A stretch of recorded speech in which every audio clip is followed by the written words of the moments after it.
ప్రతి ఇంటిలో ఆ ఇంటి వారి ఆరోగ్యాన్ని కాపాడే బాధ్యత స్త్రీకి ఉంది. Praise to Jesus.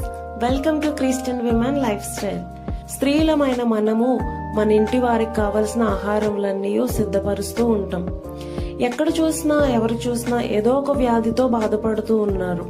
దానికి ముఖ్యమైన కారణం మన ఆహార అలవాట్లని డాక్టర్స్ చెప్తున్నారు. ఈ లోకంలో దేవుడిచ్చిన ఆహారం ఉంది, మనుషులు సృష్టించిన అంటే సాతాను జ్ఞానంతో సృష్టించిన ఆహారం కూడా ఉంది.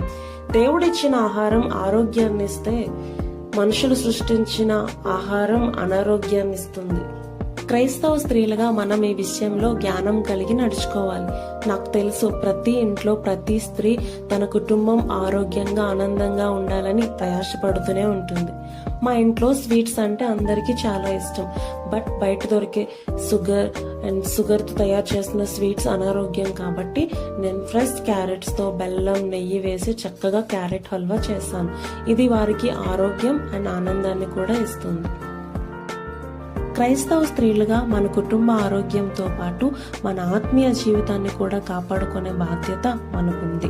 సో మనం ఆత్మీయంగా వారిని ఎంకరేజ్ చేస్తూ ఉండాలి. కుటుంబ ప్రార్థన చేసుకోవాలి, పాటలు పాడడం, వాక్యం చదవడం, వాక్యానుసారంగా నడుచుకోవడం, ఆరాధనలకు అటెండ్ అవ్వడం, వారికి ఇచ్చిన తలాంతుల్ని దేవుని మహిమార్థమై వాడుకునేలా చేయటం, అలా వారికి ఉన్న సమస్యల కోసం కొంత సమయం తీసుకొని ప్రార్థన చేయడం, ఇలా ప్రతి విషయంలో వారిని ఎంకరేజ్ చేస్తూ ఉండాలి. అప్పుడు వారు ఆరోగ్యంతో పాటు ఆత్మీయంగా కూడా ఎదుగుతారు.